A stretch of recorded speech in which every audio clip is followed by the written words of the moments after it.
Very good Thursday evening to you, and thanks for joining us tonight on UpNorthLive Unscripted at 6:30. It's been another cool day across northern Michigan, but some lucky folks did see some peaks of sunshine out there, which sure was nice. Others maybe a little bit of rain. But Joe, I want to focus on the temperatures. You mentioned earlier that the temperatures we saw today are about 20 degrees below the average for today. Yeah, some spots close to that at least, which another, cool day.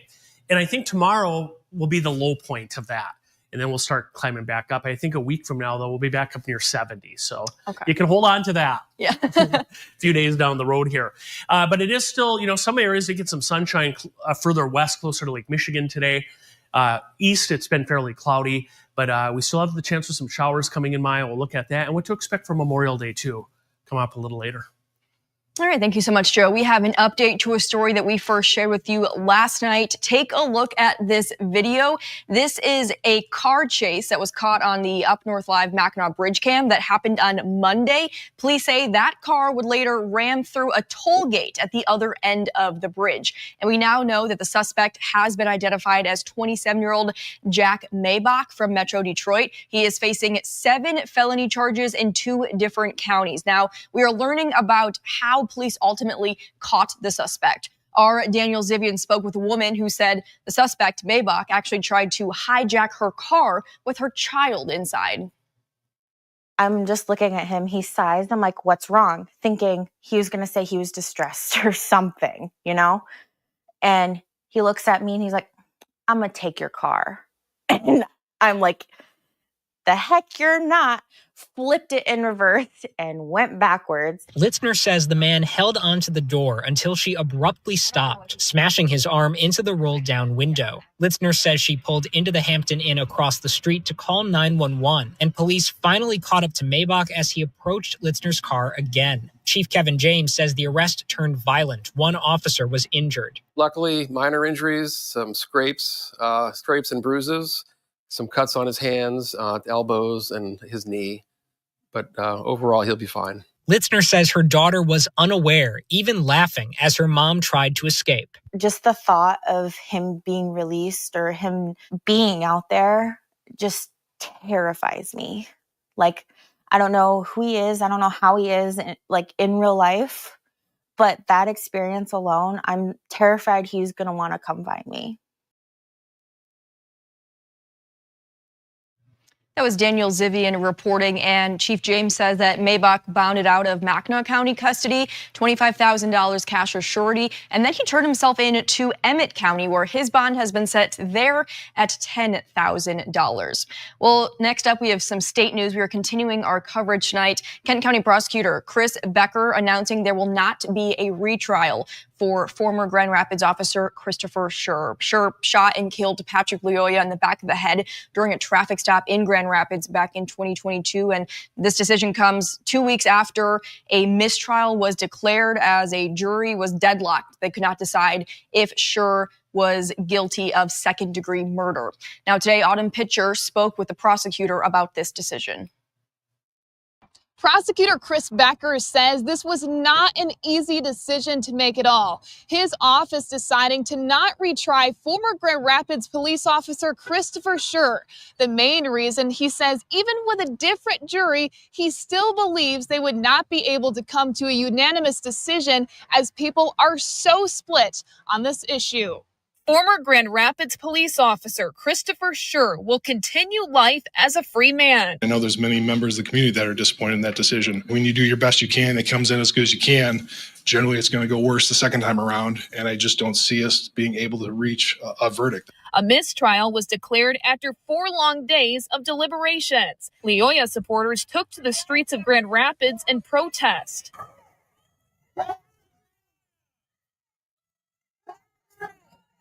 It came down to 2 jurors who believed the officer was guilty and that his use of force was not justified.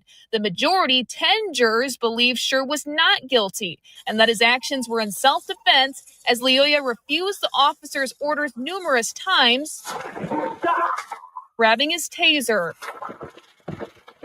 I just don't see a place where we get 12 people to agree. This is split the community. Becker is not going to pursue a lesser charge. I'm not going to change it just to maybe yeah, okay, let's try a different way to get a guilty verdict. At the beginning, I thought it was a second-degree murder, and I'm going to try it on that or not try it at all. He spoke to the Leoya family and understands their heartbreak following his decision to not retry Sure. This has been a very difficult case, and I apologize profusely. I'm very sorry I couldn't bring it to a conclusion for them. I feel for them, and I feel for any family that loses a child in a homicide. That was Autumn Pitcher reporting, and Autumn did ask the prosecutor if Sure was able to get his job back with Grand Rapids Police, and he said it is unclear at this time. And while Becker says this case is closed, we do know that the Attorney General could file charges, but Becker says he has not heard from her office at this point. We will, of course, keep you updated on that. Switching gears now, the DNR uses prescribed burns across Michigan for many different reasons, and this week they conducted a burn in the Pigeon River State Forest. Meteorologist Trevor Robideau explains how this burn has a couple of goals: to protect elk population and the environment. If you've been around northern Michigan for some time, you may occasionally notice these black fields. In most cases, these are prescribed burns held by the DNR that are held for various reasons. Some of them are for these wildlife openings, to set back the woody vegetation that it's encroaching on the openings. Some of them are for wildfire fuel breaks. So areas that are very high prone fire areas, we do burning in there to set back some of the volatile fuels. But the burn that took place near Vanderbilt in the Pigeon River Country State Forest area earlier this week was used to benefit elk. The burn that took place yesterday in the Pigeon River Country State Forest in the Green Timbers elk viewing area was to set back woody vegetation in the openings that the elk use for raising their young. The Rocky Mountain Elk Foundation was a partial funder for the project. The burn that we're talking about, particular, and a lot of these state-managed areas, historically, throughout much of the East, prescribed fire has been absent or declining.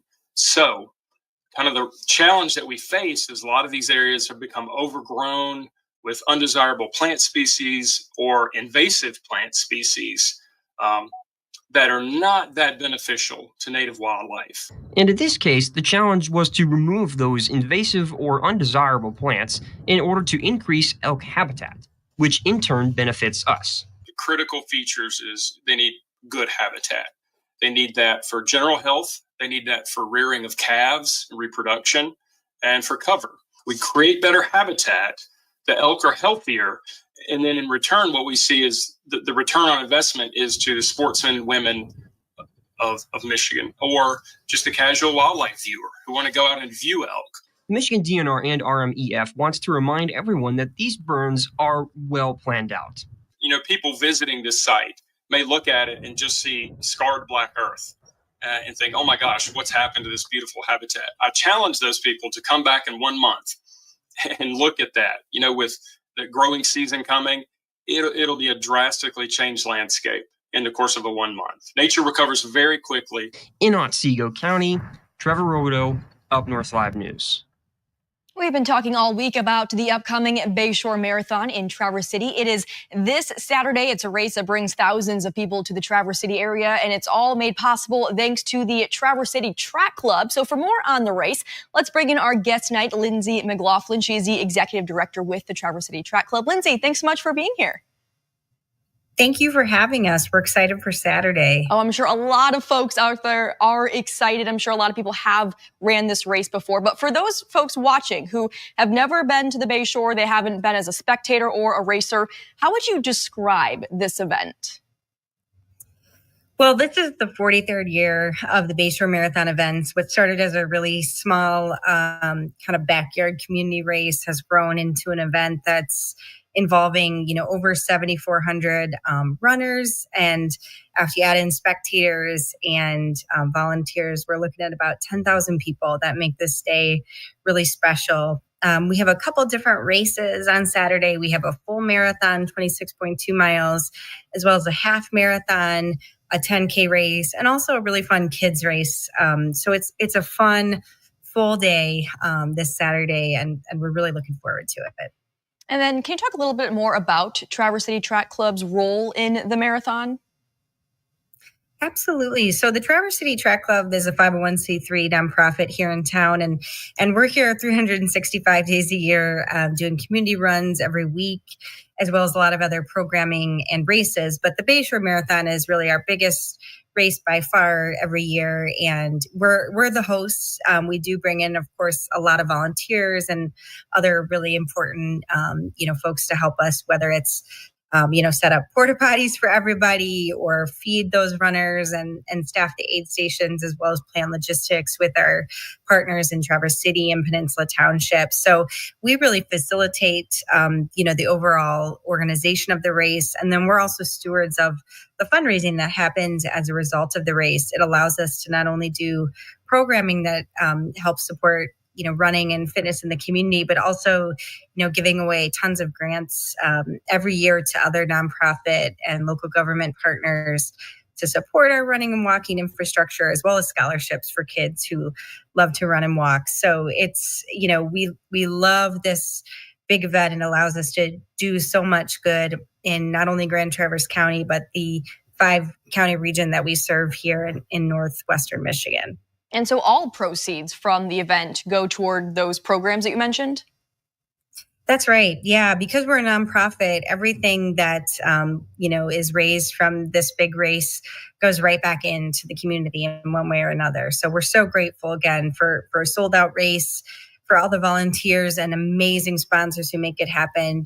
Munson Healthcare is our primary presenting sponsor and also the title sponsor for our kids race. But we've also got some other amazing partners between TC Tourism and King Orchards, providing that amazing tart cherry juice to add a little Traverse City flair to support the runners at the end of their race. Moomers, it's really fun to see lots of local businesses and organizations come together to make this happen.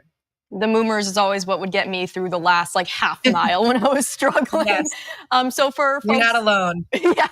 Again, for folks who have never ran this race before, what makes it different from other races across the state or country? Well, I mean, all that shoreline is amazing. It's in the name, of course, Bayshore, but to be able to run along, Lake Michigan for that kind of monumental event is huge. It's also notoriously a very fast course. Last year, a little over 21% of the field qualified for the Boston Marathon, which is a really big percentage. Yeah, so lots of folks who want to run fast will come to Bayshore. We're also, lucky enough to have a couple different distances. So between a full marathon, a 10K and a half marathon, and also a kids race, that's not always available when you look at races across the country. And then, the community is a huge draw. We're really considered a destination race amongst the, races across the country. And even internationally, we get folks really from all over the world who want to spend time in Traverse City, want to visit our region, our area, and run fast on a beautiful course. And what is the energy like on race day? We're just a few days away now. What is that experience like? Well, we've got great spectators, of course. We're so grateful that we have lots of folks who either live or know somebody who lives on the course who come out every year with, signs and music and cheering, costumes. We see a huge, fun, support group between folks, again, that live on the course or come out to spectate. So the energy level is really high. It's also fun that the course ends for all 3 of those races, or I should say all 4, even the kids race. It ends at TC Central High School. So it's fun because you've got bleachers there. It really is like a grandstand area to watch, your loved ones do something really amazing. Whether it's to have a personal best or qualify for Boston or run a distance they never thought they would be able to do. It's a really good setting for that. So it is really exciting. You start to see the banners around town and, kind of the other local businesses welcoming Bayshore runners. It's just, we feel truly so grateful and lucky to have such a supportive, excited community for the race. It really is such a great experience for runners and for folks just there to watch. So, Lindsay, thanks so much for joining us and sharing a little more information about the Bayshore. And if you do have a friend or family member who is running in the race, but you can't be there and you want to watch them cross the finish line, Up North Live has your back. We'll be streaming live from the finish line starting at 7:45 in the morning on Saturday. So you can watch on Facebook, YouTube, and X. Harrison Beebe will be there with some great interviews, and you can catch your friend running across the finish line, which is always cool to see. All right, let's take a look at our question of the day. We are curious if you have ever ran in a race before. Oh gosh, that's me right there on the on the picture. Did not expect that.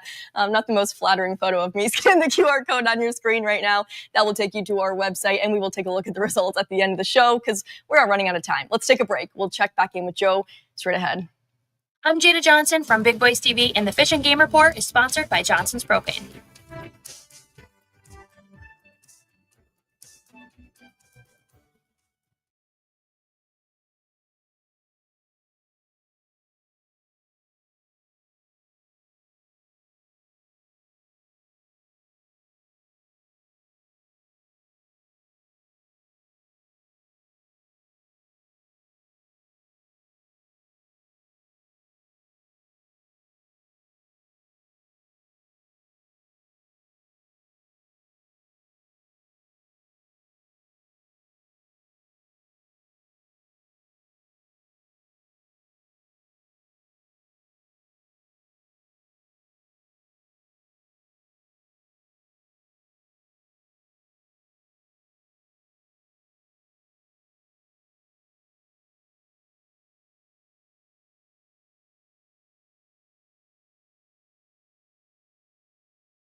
We're inching closer to the long holiday weekend, so let's check in with our meteorologist, Joe Charlevoix. Joe, how's the forecast looking for the weekend?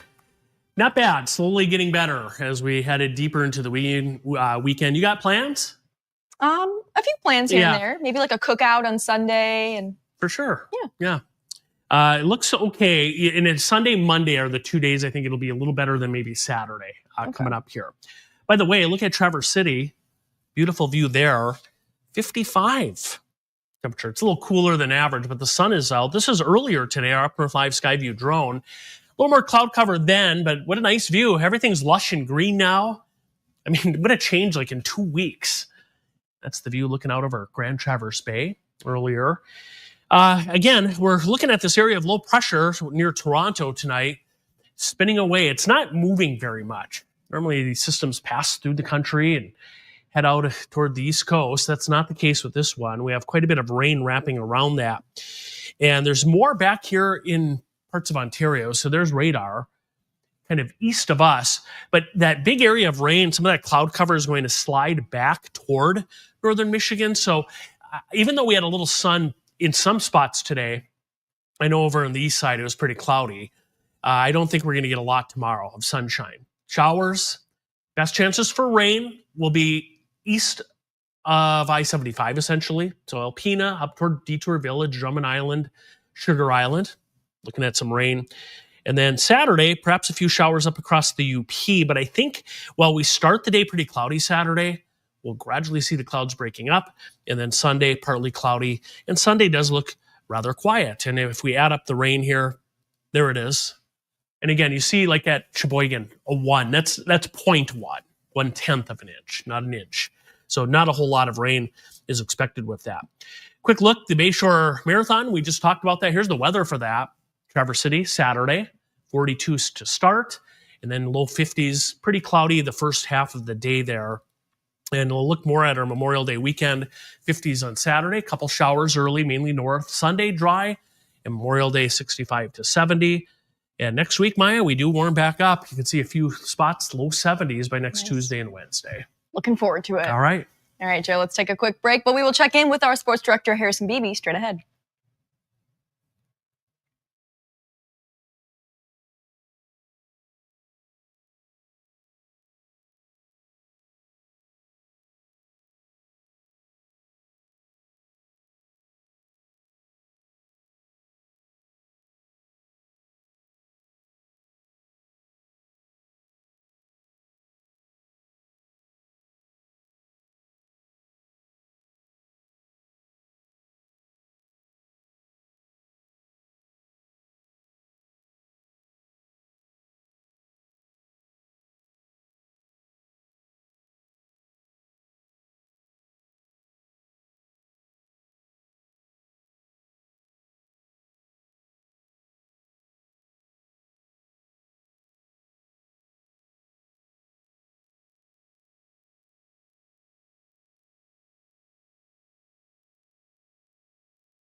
A couple rivalry high school baseball and softball games happening this afternoon. For more on that, let's turn things over to Sports Director Harrison Beebe.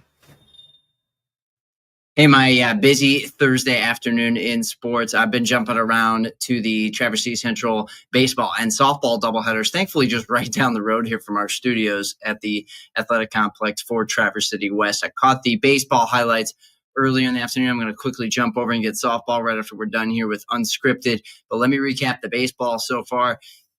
Epic afternoon for this rivalry meeting. A little chilly, though, for Lay May. Would have preferred the temperature to be a little warmer, but these two meeting pretty late in the season. Districts begin next week, but this was West early on, scoring a couple runs in the bottom half of the first inning. Central, though, had a couple big hits in their half of the second to tie things up. It looked like we were going to have a pretty good first matchup in the doubleheader, but then West snuck by a couple runs on a bases loaded pass, pitch, and walk in their half of the second inning. So last we left that first game of the doubleheader for baseball, it was 4-2 West in the lead. But baseball, especially with the lights at their stadium, can go late into the night. So who's to say for sure what is going to happen in this doubleheader when it's all said and done? We know the girls' teams playing their doubleheader right now as well, and we'll be getting highlights from both of these matchups with shouting out the kids making the big hits and the big plays. Those highlights coming your way tonight during sports in our 11 o'clock news. Also tonight, you had the interview at the Bayshore Marathon and the Traverse City Track Club earlier in this show, but we'll have more on our Bayshore Marathon coverage, previewing the event for Saturday on our Facebook live stream. We talked with Eric Houghton. He won the race in 2003. He's going to be my co-host for the live stream on Saturday at the finish line. We'll talk with him in our Jimmy John Sports Corner at 11 as well. And the Tigers and Guardians, Cleveland Guardians. Yes, the new rivalry in baseball, it's back after meeting in the playoffs a year ago. So we'll see if the Tigers can get by them. We got a big 4-game series between the Tigers and Guardians at Comerica Park. Gets started. In fact, it's already started right now as I'm talking. Big series. We'll get you highlights from that one at 11 as well. So a big Thursday night, plenty to talk about, but hey, we wouldn't have it any other way in the sports department. All right, that's going to do it for me and Unscripted. I'll turn things back over to you, Maya. Thank you so much, Harrison. Looking forward to those highlights tonight at 11. Let's take our last quick break, but we'll check in with the live results for our question of the day. Straight ahead, stay with us. Salon services are furnished by Epiphany Advanced Academy in East Acme.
The Bayshore Marathon is this Saturday in Traverse City. So we were curious if you have ever run an organized foot race before. You can see the live results on your screen right now. A lot of people saying yes, and actually the most votes, a full marathon. 37% of voters have done a full marathon.